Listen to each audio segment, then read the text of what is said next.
on décolle alors avec la théologie de l'espérance. Et déjà, c'était sympa hier dans le groupe chez nous, là. Et on était en train de dire, je sais plus trop qui disait, oui, alors il faudrait qu'on se partage notre vision du ciel. Ça, j'ai trouvé assez sympa comme idée. Parce que c'est vrai que dès que tu parles de l'espérance, t'es là, alors, l'espérance, quoi, en gros, c'est tenir bon. Tu sais, tu vois les poignets musclés, celui de Zorro, celui de Don Diabolo, par exemple, il faut qu'il tienne fort et tout. Mais en fait, pour parler de l'espérance, bah, bien sûr, il faut commencer par parler du terme. En théologie, c'est toujours ça. Tu commences par parler du terme pour pouvoir comprendre le chemin, parce que sinon, si tu ne sais pas où tu vas, tu ne peux pas parler de la réalité actuelle. Donc, il faut parler du ciel. Non, peut-être je ne veux pas dire ça. Bon. Oui, je peux peut-être commencer par un petit truc. Donc, vous savez, également hier dans notre groupe, je crois, je ne sais plus qui dit ça, purée, ça va mal. Je disais, oui, moi quand j'étais petit, parce que quand on est petit, c'est hyper important l'idée du ciel et tout ça. Et puis moi, les curés, je posais les questions, ils me disaient, ah ben c'est simple, c'est que... Et puis moi, ça m'allait pas, j'avais envie qu'ils me disent, c'est un mystère, c'est trop grand. Et puis alors du coup, j'ai demandé à mon père, mais genre j'avais entre 6 et 8 ans, alors c'est comment le ciel? Et puis mon papa, il a dit vraiment, il m'a raconté une histoire. Alors je l'ai entendu après encore par quelqu'un d'autre, donc c'est devenu un petit peu, enfin vous voyez, c'est plus tout à fait de première source. Bon, c'est apparemment deux théologiens, genre les années 20, les années 20 du 20e siècle, je précise, oui, parce qu'on est au 21e, et ils discutent de leur vision du ciel. C'est des théologiens, machin, ils discutent en latin. Alors il y en a un qui dit, je sais pas quoi, il y en a un qui dit, voilà, moi je vois un jardin magnifique, c'est un peu comme la Haute-Savoie, enfin un truc un peu du style. Et l'autre qui dit, non, mais pas du tout, moi je vois qu'on verra tous les gens qu'on a vus dans notre vie, et puis alors il explique que les relations ont transfiguré, enfin un truc comme ça, et puis ils sont très fervents, ils prient tous les deux, donc finalement un jour ils se disent un peu comme ça par boutade. Alors, le premier qui ira au ciel de nous deux, il viendra dire à l'autre qui avait raison. Alors, ça ne manque pas bien sûr, il y en a un des deux qui meurt, bienheureuse mort, la nuit suivante, l'autre il rêve de son ami, et puis il lui dit en latin, alors, et puis le théologien lui répond, totalitaire aliter, tout autre. Puis donc, moi, quand mon père m'a raconté ça, j'ai ouvert des yeux 2 fois plus grands, j'étais là, le ciel, c'est fantastique, c'est tout. Enfin, j'étais enthousiasmé parce que voilà, en fait, le ciel, c'est d'abord un grand mystère, c'est d'abord quelque chose qui nous dépasse complètement, puis qui nous émerveille complètement. Alors, je commencerai par dire ceci, c'est que l'être humain, ça j'ai dit au JMJ, hein, regarde, si jamais, c'est mon mantra, c'est pour ça que, désolé, hein. L'être humain est créé nature humaine, en vue du surnaturel. C'est-à-dire, on est une nature, on vit ici-bas, mais en fait, on est créé pour plus grand que notre nature. Et ça, par exemple, les animaux, par exemple nos chèvres, qui sont sympas, nos canards, ben, ils sont créés nature, mais pour leur nature, voilà, c'est aussi simple que ça. Mais nous, justement, l'espérance vise à dépasser tout ce qui empêche l'être humain d'atteindre sa vocation surnaturelle. Et donc, vous voyez ce que je disais hier dans la philosophie de l'espérance, c'est que l'homme éprouve une sorte de sentiment d'étrangèreté, vous savez, un peu comme l'étranger de Camus, ou bien il se sent toujours, on va dire, imparfait, il se sent foncièrement pas à sa place, jamais en plénitude, mais justement parce qu'on est fait pour la surnature. Et donc, des philosophies sans transcendance ne peuvent pas appréhender cette espèce d'écharpe dans la chair qu'est le manque. Bon, ici-bas, on est dans une économie de manque, c'est-à-dire que souvent ce qu'on fait, c'est parce qu'il nous manque des trucs. Mais, en fait, au ciel, bien sûr, le manque disparaît. Alors, vous voyez, là, tu as un peu de chemin, tu peux dire, bah, du coup, on va s'embêter. Tu vois, tous ceux qui sont un peu actifs, là, qui aiment bien l'espérance active et tout, il faut se bouger, tout ça, bah zut, le ciel, non, mais pas du tout, parce qu'au ciel, allez comprendre ce truc-là, là, je vous dis des trucs, mais je ne sais pas ce que je dis, hein. Nous allons de surcroît en surcroît. C'est quand même fantastique, mais on bouge en tout cas, c'est toujours du plus, c'est toujours du neuf. Et l'enjeu, c'est pas une croissance d'avoir, mais c'est une croissance d'être. Vous savez que dans les psaumes, on dit un verset, mais c'est le truc qu'il y a... Ah non, c'est pas celui-là, je crois. C'est pas le verset qu'il y a sur les carnets de chant du week-end famille, c'est « Chanter un chant nouveau pour le Seigneur ». Ça, vous savez, sur les trucs. Alors, tu as chanté un chant nouveau pour le Seigneur. Oui, mais ça veut dire, est-ce que foncièrement, tu tu as quelque chose de tout nouveau que tu peux vivre dans la profondeur de ton être. Justement, ça représente déjà le ciel. Alors, je vais vous raconter ça par un autre truc. Une fois, on avait eu un cours sur le ciel, les fins dernières, par Fabrice Adjadj. Et il nous avait montré une petite vidéo d'une série un peu des années 70 ou 70, je me souviens plus, ou 80 ou 80, enfin, vous voyez ce que je veux dire, quoi. Twilight Zone, ça vous dit quelque chose? Ouais. La quatrième dimension en français. Alors l'épisode, et c'est toujours, parce qu'après j'ai regardé d'autres épisodes, j'ai dit purée, mais c'est vachement philosophique ce truc, c'est vraiment excellent. Alors là, l'épisode c'est ça. T'as, tu sais, le mauvais malfrat, un peu de, à peu près middle low social class, enfin voilà, un truc comme ça, qui commet un larcin, il vole un truc, et puis le policier lui court après, enfin, c'est la scène un peu facile, et puis il grimpe un grillage, et là le policier il le vise encore, et comme hier, et puis il tombe par terre. Et là, scène suivante, il arrive dans un endroit tout blanc, où tout est beau, puis il y a un monsieur qui a un costard tout blanc, avec comme Cyril, une barbe toute blanche, avec des cheveux tout blancs, non mais je rigole un peu, et puis des gants tout blancs, et puis bonjour, je suis là pour exaucer tous vos désirs. Alors bien sûr, le gars, tu vois, il est pas né de la dernière vue. Ah ben moi, j'aimerais bien me retrouver avec mes copains au casino, et puis gagner une bonne fois, puis arroser tout ça. Enfin, c'est un peu un truc du style. Alors voilà, il se retrouve au casino, et puis il arrose tous ses succès avec ses copains. Puis ouais, ben j'aimerais bien qu'il y ait quand même quelques filles, et puis que, vous voyez, alors tu vois, il y a des filles un peu, voilà, qui viennent là autour, tout ça. Puis alors, après moi, il s'embête un peu, donc il dit, ouais, mais quand même, c'est un peu embêtant, je perds jamais, tu vois, il n'y a pas de hasard, quoi, je gagne toujours. Chaque fois que je gagne le jackpot, ah bah, le monsieur en blanc lui dit bah, je peux faire ça pour vous aussi, bien sûr, tout à fait, pas de problème. Alors du coup, des fois il gagne, des fois il perd, tout ça. Alors on passe quelques jours comme ça, des jours très enfumés, très. Enfin voilà, il consomme, bon.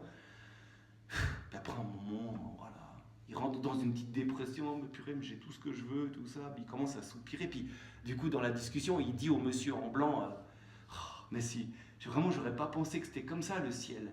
Puis le monsieur en blanc lui dit, mais qu'est-ce qui vous fait dire que vous êtes au ciel? Il est en enfer, le gars. C'est pour dire ceci. Les damnés sont exaucés, mais les saints sont dépassés. Vous voyez un peu la nuance? Ça, c'est quand même grave, quoi. Puis, vous voyez, consentir à être dépassé, on va dire, c'est l'essence du ciel, d'une certaine manière. Puis, vous voyez, nous, dans notre vie, chaque fois que Dieu, tu vois, te fait vivre des petits épisodes où tu dois consentir à ce que ton cœur s'agrandisse, parfois dans la douleur, bah, en fait, c'est une sorte de, on va dire, d'école de pilotage pour le ciel, c'est-à-dire une sorte de dépossession de soi où le fait que Dieu te laisse béat, c'est comme la déchirure de tes projections. Ça veut dire on a tous des projections, on en a parlé, nos attentes, nos attentes, tout ça, ok, fine, super. Sauf que justement, bien sûr, il y a nos attentes, mais Dieu, il nous laisse béat. Pourquoi? Parce que ce que Dieu nous donne, c'est une vie, mais au sens le plus fondamental. Vous pouvez imaginer, c'est-à-dire, c'est le contraire d'un programme que tu te fais. Une vie, c'est au-delà, c'est être ouvert à ce à quoi on ne s'attendait pas. C'est comme par exemple, tu viens en week-end famille et il y a des trucs que tu t'attendais pas, et puis c'est ce qui te réjouit d'une certaine façon. C'est justement, c'est le contraire du programme qui me réjouit d'une certaine façon. Bon, c'est bien qu'on fasse quand même des programmes, il ne faut pas être hippie, mais quand même quoi. Donc, en gros, le ciel, l'attitude céleste, c'est être disposé à une rencontre qui va te dépasser, qui va te surprendre profondément. Et ça c'est pour dire ceci, c'est qu'au fond, le ciel, il faut le penser comme une rencontre avec Dieu, pas comme un lieu ou comme ça. Notre espérance, c'est la rencontre avec Dieu. En définitive, ce qu'on fait dans notre vie, par notre désir, c'est toujours le désir, au fond, de rencontrer Dieu. Ou alors, tout ce qu'on entreprend, on l'entreprend en vue d'exister divinement, on pourrait dire. Je ne sais pas si vous voyez un peu. Par exemple, si tu te maries, bah, c'est pour pouvoir vivre la plénitude de la communion, c'est-à-dire le mode de rencontre proprement divin. C'est vraiment magnifique, c'est comme un début, c'est comme une sorte de... Ah zut, je ne trouve pas le mot, bon, peu importe. Et puis tu peux transposer ça à toutes les choses, aux plus petites, aux plus grandes, comme on disait d'ailleurs dans notre groupe de partage hier, c'est que tout ce que tu fais, tu peux le faire en vue de, justement, ce que tu feras dans l'éternité, puis qui sera plénier, qui sera magnifique. Pour citer Benoît XVI, il dit que le ciel, il ne faut pas le penser du tout comme un lieu, et ni même d'une façon primordiale comme un état de plénitude éternelle. C'est un peu la définition, on va dire, classique, l'instant de plénitude éternelle, enfin un peu un truc comme ça, ok? Mais il dit non, c'est d'abord et plutôt une rencontre. En fait, c'est Jésus qui le dit lui-même. Donc, Jean 17, 3, c'est Jésus qui dit, or, la vie éternelle, c'est qu'ils te connaissent, toi, le vrai Dieu, et celui que tu as envoyé, Jésus. Donc, la vie éternelle. Alors, là, on a tous une vision de la vie éternelle. Des fois même on se dit, mince, la vie éternelle, déjà tout ce qu'on fait ici, alors ça, éternellement, non mais c'est horrible. En fait, Jésus te donne là sa vision, c'est connaître Dieu et celui qui l'a envoyé. Ça veut dire qu'en fait c'est lors d'une rencontre. Bon. Et bien sûr, on peut connaître Dieu, connaître Jésus en toutes choses qu'on fait, puisque ce qui est génial, c'est que Jésus s'est fait chair, c'est vraiment incroyable, c'est qu'il a tout touché. Ça veut dire que quoi que tu fasses, par exemple, il y a Louis-Marie et Catherine qui balayaient la salle tout à l'heure, vraiment l'activité la plus basique du monde, mais c'est fantastique, parce que justement, tout a été touché par l'incarnation du Christ. Et c'est même à rigueur un peu dommage que le mot incarnation du Christ, ça nous fasse un peu une distance, mais je sais pas, en tout cas, il y a une proximité de Jésus en tout. En tout, tu peux, on va dire, vivre une relation avec Dieu. Reste que, on ne peut pas se forger nous-mêmes ce paradis, cette rencontre. On ne peut pas atteindre nous-mêmes cette porte, l'ouvrir par notre propre force.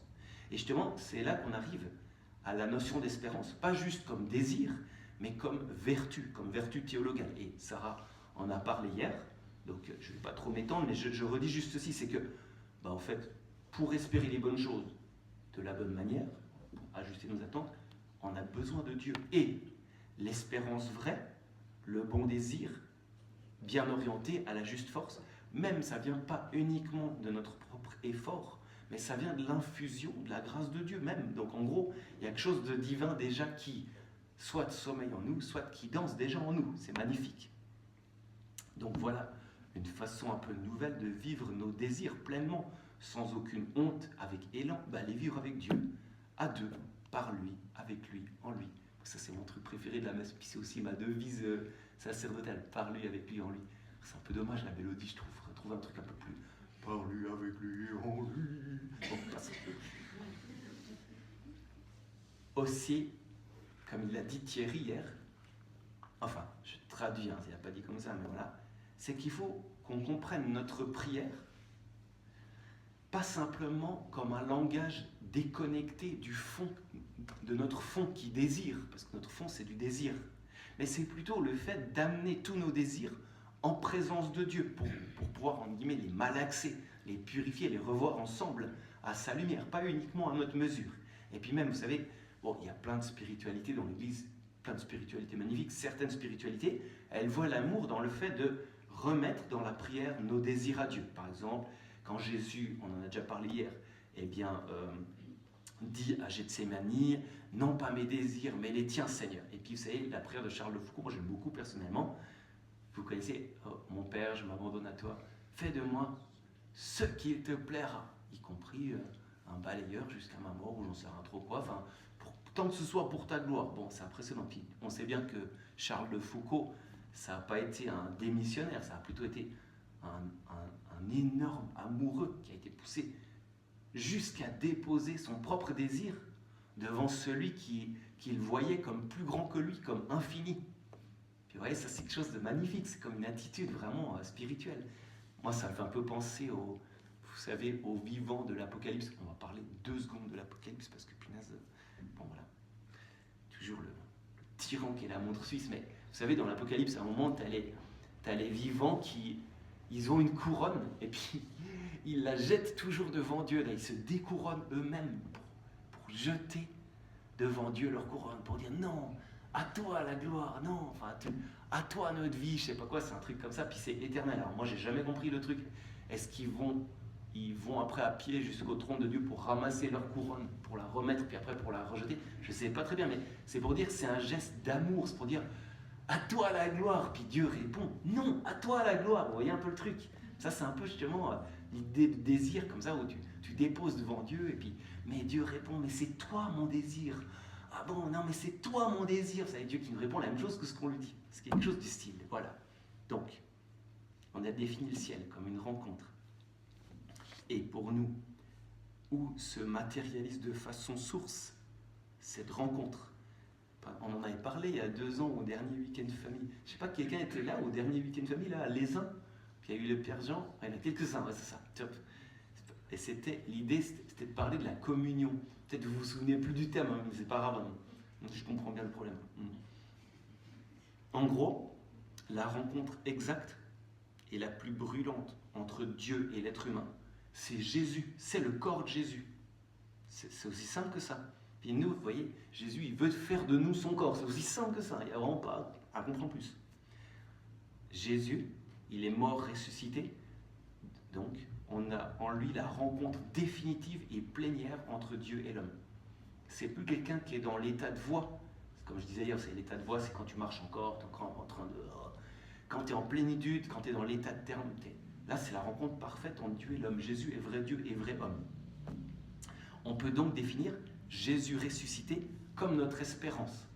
Puis, peut-être je vous dis ça, mais vous dites, purée, mais attends, c'est quelqu'un d'extérieur à moi. Non, attention. Parce que justement, c'est en lui qu'on ressuscite tous. C'est-à-dire que tu veux mettre le curseur à fond dans ton espérance et que ce soit pérenne, eh ben, ressuscite. Ouais, mais alors pour ressusciter, comment je fais? Eh ben, être en Jésus, c'est aussi simple que ça. Bon, voilà. Donc, je veux juste dire aussi un tout petit mot sur la résurrection en elle-même. Je me souviens plus si j'avais fait l'autre fois, mais bon, peu importe, ça fait du bien de répéter. Vous savez que Jésus ressuscité, en tant que ressuscité, concrètement parlant, il est plus soumis à l'espace, au temps, aux circonstances. Mais justement, c'est le contraire. C'est-à-dire que c'est plutôt lui qui soumet l'espace, qui soumet le temps, qui l'a dans sa main, qui soumet les circonstances. Donc même à la rigueur, il dirait, ceci est mon corps, il n'y a pas de problème, le bout de pain devient son corps, parce que la matière, entre guillemets, lui appartient, c'est marqué dans les épîtres de Saint Paul, il n'y a qu'à lire. Et donc, nous, ressuscités de cette façon, c'est notre espérance. Et du coup, nous, à la fois, on attend ça d'une façon un peu passive, parce qu'on dit, bah voilà, la mort, c'est le prenant plus tard, là on fait un peu notre business pour l'instant, mais en même temps, tout notre être crie ce désir, cette tension vers la résurrection. Tout ce qu'on fait est orienté pour ressusciter, pour vivre une vie nouvelle. Et puis par exemple, Jean-Paul II disait, le travail existe pour ressusciter. Et c'est en fait, quand tu agis et tu tends vers quelque chose, au fond, l'idée, même à la rigueur, que ton être, on va dire, cherche, peut-être sans avoir les mots, c'est ressusciter. Donc, si je reprends, je fais un résumé. Ça va là, c'est pas trop... Non, mais peut-être c'est un peu impressionniste, mais I hope you get something of it. On a soif de Dieu. On a soif de ressusciter, c'est la même chose. Or, Jésus étant Dieu, il est ressuscité, c'est la même chose. Il ne reste plus qu'à changer notre épicentre de nous-mêmes à lui pour être entraîné dans son mouvement. Ça veut dire que ça commence pile au baptême en gros. Donc, dans ce cadre-là, l'espérance spécifiquement chrétienne, ce serait voir notre pas encore. Par exemple, ce matin, on s'est levé, ceux qui avaient mal au dos, faut tirer une journée, ça s'appelle, on n'est pas encore dans la gloire, hein, si jamais. On a remarqué ce matin, merci. Après le café, on y pensait un peu moins. Bon. Voir notre pas encore, à partir de son déjà là. Ça veut dire que lui, Jésus, au tabernacle, tout ça, purement ressuscité, tout se passe bien. Voir nos incomplétudes à partir de sa plénitude. Voilà, ça, ce serait un peu l'espérance en fait. Ou alors, je vais essayer de dire la même chose autrement, vraiment au risque de vous embrouiller de façon finale, mais j'espère que ça va aller. Disons ceci, du point de vue de Dieu, à la rigueur, je dirais, supposez que vous êtes Dieu. Non, mais on va, voilà. Puis vous voulez tâcher de parler à l'homme de la façon la plus profonde, au lieu le plus profond. Puis vous voyez, quelle va être la stratégie du Seigneur? Parce que Dieu, il sait la position de l'homme. C'est pour ça qu'il dit à Adam, où es-tu? Où es-tu, Adam? Ça y est, Genèse 3, après le péché urinaire, spécialiste. Hein. Ben voilà, c'est plus sa position existentielle. Puis en gros, Adam, il est paumé, puis il va peu à peu entrer dans sa vie pour faire un état des lieux avec Dieu. Puis Dieu, il prononce des paroles en disant, ben voilà, désormais, si le serpent ça, ben toi, ta femme et toi, machin, c'est un état des lieux, ce n'est pas une malédiction. Mais c'est au fond pour lui dire, ben écoute, je l'expliquerai comme ça, c'est au fond, l'homme est crucifié. Bien sûr, c'est pas apparent, mais tout homme un jour ou l'autre, il appréhende son bug profond. Il appréhende comme Saint Paul que ce que je veux faire comme bien, je ne le fais pas. Et ce que je ne veux pas faire comme mal, ben je le fais. Il y a un bug en toi, homme, tu es crucifié. Et donc, Dieu sait bien qu'au moment où, par exemple, chacun d'entre nous, on se voit crucifié, où toute la vie nous manifeste que il n'y a plus d'espoir pour moi, ça arrive dans une vie vraiment, il n'y a plus d'espoir pour moi, eh bien l'homme il va dire dans une angoisse, est-ce que tout est fini, est-ce que je dois cesser de marcher, puisque maintenant je vois clairement et réellement que no heaven for me. Et justement Dieu, pour parler à l'homme, il va chercher à ce genre de racine, à l'expérience la plus extrême d'un homme, qui est finalement ce fait d'être crucifié. Et donc Dieu choisit de nous montrer son Fils crucifié et ressuscité en même temps. Vous savez, quand Jésus apparaît le matin de Pâques, il apparaît avec toutes les traces de ça. Oui, tu sais, moi aussi, je suis passé à travers. Et ça veut dire qu'en fait, l'homme dit, ah voilà, quelqu'un qui est crucifié comme moi. Et en même temps, il se dit, voilà quelqu'un qui a passé à travers. Ça veut dire qu'il a l'espérance. Si tu as un berger qui est passé à travers le problème, tu te dis, bah, peut-être moi aussi. Puis vous voyez, Jésus au Saint-Sacrement, quand on l'a adoré hier soir, c'est un peu ça le principe. C'est-à-dire, bah, nous, on pagaie. Mais en même temps, tu as devant toi celui qui a traversé les ravins de la mort, le voile des ténèbres, voilà. Et du coup, tu te dis, je peux marcher. Et c'est pour ça que justement, Jésus a dit, prends ta croix et suis-moi. Ça, c'est la voie du chrétien, ça veut dire, assume que tu es crucifié, prends ta croix, c'est ça, parce qu'il n'avait pas encore été crucifié, Jésus. Donc tu peux pas dire, ouais, prends ta croix, c'est parce que en Jésus, machin, ben non, il n'était pas encore crucifié. Qu'est-ce qu'il disait aux Juifs? Prends ta croix, ça veut dire, prends ce que tu es vraiment et suis-moi. Et puis du coup, le gars crucifié peut voir son pas encore à partir du déjà là qu'est le Christ ressuscité, auquel il communie. La communion, c'est exactement ça, c'est l'espérance. On communie à Jésus, puis je vous rappelle que le secret de Jésus, c'est son Père. La vie profonde de Jésus, c'est son lien au Père, c'est d'être filial, c'est d'être fils. Et donc nous, quand on communie à lui, en fait, on devient fils dans le fils. Ou bien on dit, je ne sais pas comment on va dire, fille dans le fils. En fait, c'est en gros être filial, quoi. Ne vous inquiétez pas, tout est bien. Pour les sensitivity readers, everything's okay, no problem. Mais tout ça pour dire que l'espérance, c'est pas simplement un lien au futur, c'est un terme relationnel. C'est-à-dire que ce que tu vis aujourd'hui, tu peux le vivre en communion au Christ qui m'a aimé et qui s'est livré pour moi, aujourd'hui. Et c'est ça un peu l'idée profonde de l'espérance. Bon. Puis c'est pareil, hein. Vous savez, on a lu les béatitudes il n'y a pas longtemps pour ceux qui vont à la messe en semaine. Justement, Jésus, il nous fait faire un exercice justement d'espérance. Et il dit, heureux vous qui avez faim maintenant. Attends, là tu es en pleine, comment on dit là, la figurosité, c'est l'oxymore. Je sais plus, il y a un truc, c'est un truc qui ne va pas ensemble, quoi. C'est ça ou pas? Hein? Oui, peut-être une antithèse. Alors, heureux vous qui avez faim maintenant, je demanderai à ChatGPT, on verra. Heureux vous qui avez faim maintenant, car vous serez rassasiés. Non mais ça va pas. Puis tu vois, ça te fait un truc en toi où tu es là, il y a un truc qui joue pas, mais si Dieu me le dit, c'est que je dois m'ajuster à ces tônes-là. Heureux vous qui pleurez maintenant. Non mais ça va ou quoi? Parce qu'il y a des pleurs que seul Dieu, sur lesquels seul Dieu peut poser une parole. Pourquoi? Parce qu'il a tout pris sur lui, justement. Car vous rirez. Seul Dieu peut dire ça. Seul Dieu peut dire ça. Et c'est un exercice d'espérance. Voilà. Je vous propose une image pour le chemin de l'espérance. Regardez le Christ ressuscité. Par exemple, quand vous marchez en montagne, pour ceux qui aiment la montagne, bien sûr c'est dur à la longue, puis vous sentez le poids du cadran, le poids du quinca, le poids du... Enfin voilà quoi, ça descend. Et vous ralentissez dans la montée. Et puis tout d'un coup, vous regardez, et puis en fait vous vous apercevez que le sommet n'est plus éloigné. Ou bien genre, vous avez essayé le panneau jaune, sommet 35 minutes, puis toi tu sais que tu le fais en 25 quand il y a marqué 35. Et qu'est-ce que ça te fait? Ça te fait un petit nouvel influx d'énergie qui te fait juste un petit peu plus presser le pas. Puis en fait, ça c'est une image de l'espérance. C'est-à-dire que, ben voilà, on marche tous dans nos vies, à moins que vous ne bougiez plus, non, on marche tous dans nos vies. Puis quand tu vois le Christ ressuscité devant toi, ça te fait un petit truc où tu te dis, mais pour moi aussi c'est possible, cette lumière de la résurrection. Puis du coup, ça te fait un petit peu presser le pas, c'est ce qui te met en mouvement. Sinon, j'ai une autre image, peut-être ça va vous plaire plus. Chez nous, il y a un monsieur, il vient nous aider à bosser. C'est un menuisier, mais c'est un bosseur.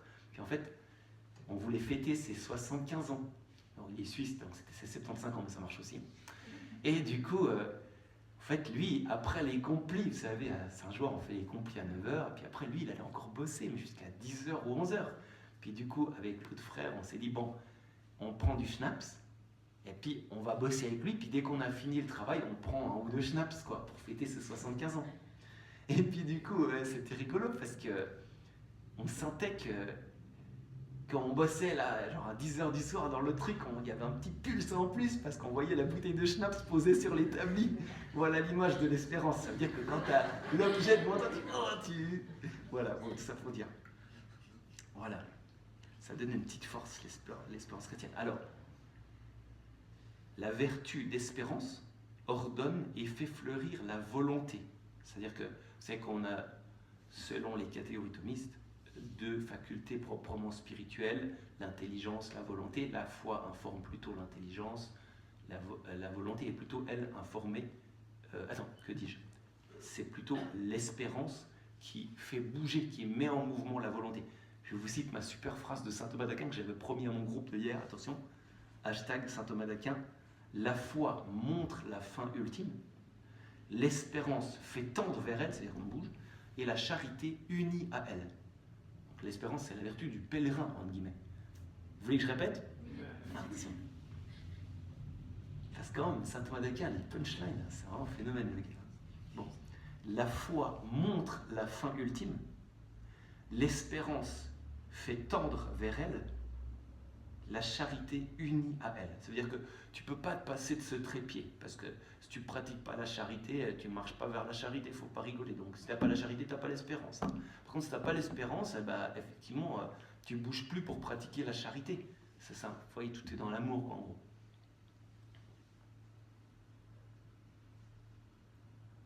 Ouais, peut-être je vous dis quand même la... Non, mais non, peu importe. Passons. Alors, une autre image d'un vieux moine, c'est sympa. La vie monastique, ou la vie chrétienne tout court, c'est comme un chien qui poursuit un lièvre. Il court derrière le lièvre en aboyant, je vous fais grâce de l'imitation. Beaucoup d'autres chiens, entendant son aboiement, le rejoignent, et ils courent tous ensemble derrière le lièvre. Mais au bout d'un certain temps, tous les chiens qui courent se fatiguent. Et tous ceux qui courent sans voir le lièvre s'arrêtent en se demandant mais pourquoi courons-nous? Où allons-nous? Il n'y a que les chiens qui voient le lièvre qui continuent à le poursuivre jusqu'à ce qu'il l'attrape. Et donc le moine conclut, seuls ceux qui ont fixé les yeux sur la personne du Christ en croix persévèrent jusqu'à la fin. Voilà. Bon, c'est un peu lapidaire, ne vous inquiétez pas, tout ira bien, il n'y a pas besoin d'être psychologiquement comme ça, vous savez... Ça va chérie, tu veux ton café? Attends, je suis en train de regarder la croix. Non, calme-toi. Ça... Non mais quand même pour dire, vous voyez un peu le sens quoi. Puis j'aimerais aussi peut-être faire une petite parenthèse par rapport à ce que dit notre ami, que je ne sais pas le nom... Hein? Moheb. Okay. Merci. Donc c'était par rapport à l'espérance qui te met en action. Et justement, j'aimerais juste dire que le résultat concret de l'espérance chrétienne, c'est la mission. Parce que vous voyez, ce qui est fou, c'est que les apôtres, quand ils ont reçu la Pentecôte, ils ont reçu plein l'Esprit Saint, plein cœur. Ils ont vu toutes choses nouvelles. Ils ont vu parole de Dieu égale réalité. Ils ont vu un truc comme ça. Qu'est-ce qu'ils ont fait? Ils sont partis partout.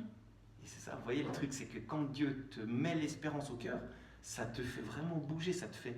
Et tu n'as plus peur de te diluer, tu n'as plus peur de quitter tes copains et ton ghetto-cato. Parce que tu ne peux plus te diluer, tu es devenu une source, tu es devenu un évangile, c'est quelque chose du style. Moi je trouve qu'on devrait chaque année lire les Actes des Apôtres dans le temps de Pâques, parce que ça fait du bien, ça nous met en mouvement quoi. Bon. Ensuite, point suivant. Ça va, vous avez encore un peu de courage? La pause est dans 80 minutes à peu près. Non, je rigole, on fera peut-être une petite pause, attends voir. 10h54, mais c'est l'horreur.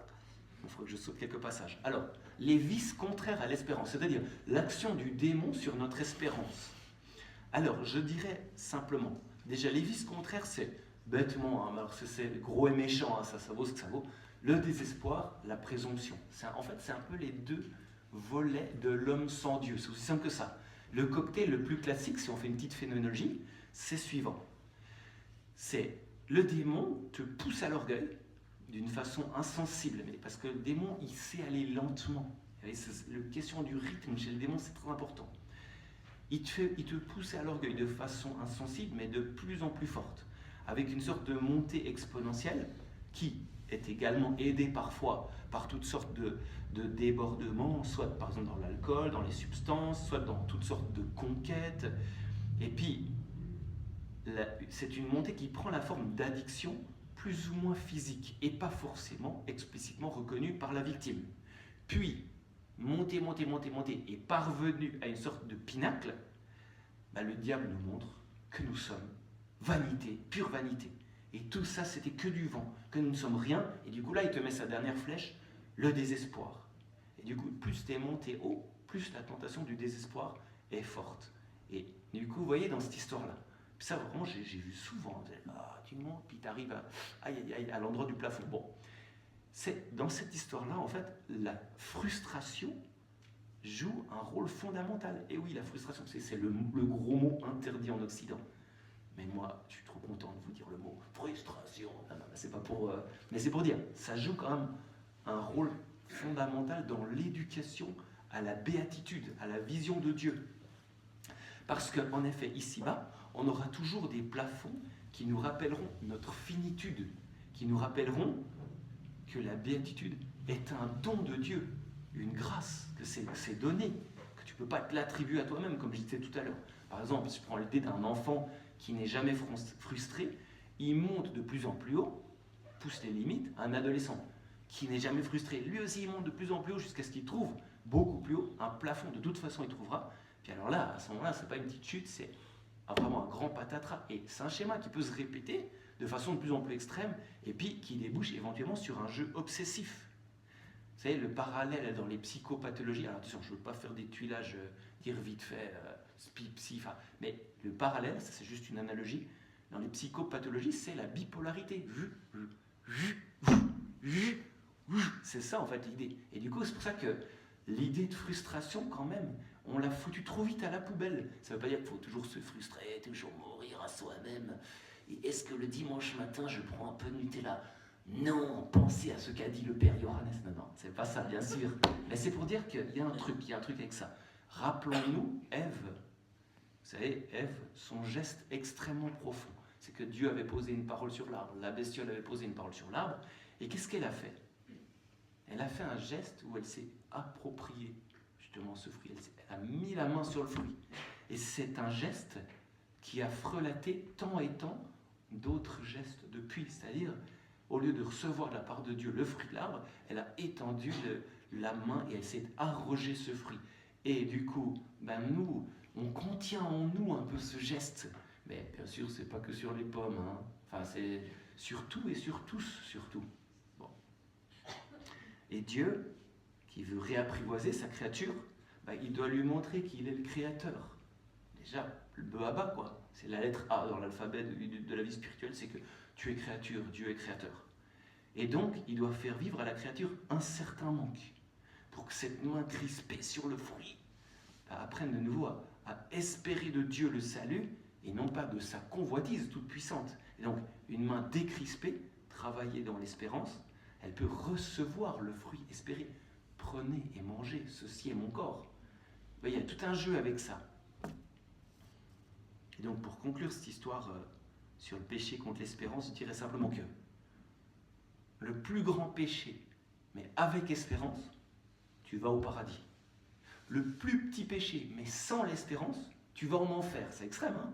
C'est pour dire, tu prends le bon larron, tu vois, c'est vraiment le buzz, ce bon larron à travers les siècles, quoi. Le plus grand pécheur, direct au paradis. C'est possible, parce qu'au fond de toi, il y a l'espérance qui travaille. Puis c'est vrai que des fois, on gémit beaucoup sur l'utilisation qui a oublié Dieu, c'est vrai, hein. En même temps, il y a des trucs très profonds qui travaillent. Bon, mais passons, je ne veux pas faire trop de parenthèses, parce que là, vraiment... Alors attends, je veux sauter un petit bout, c'était sur la promesse dans la Bible, c'est Abraham, tout ça, l'espérance, le marcheur, machin, bon, mais je pense que... Voilà, mais je veux juste conclure cette histoire sur la promesse et l'accomplissement. Comme je disais tout au début, c'est que Dieu, il nous fait des promesses au futur. C'est un petit peu assassin. Je t'exalterai, je te consolerai, je te magnifierai, je te donnerai. Aïe, aïe, aïe. Mais c'est plus tard. Il y a le temps.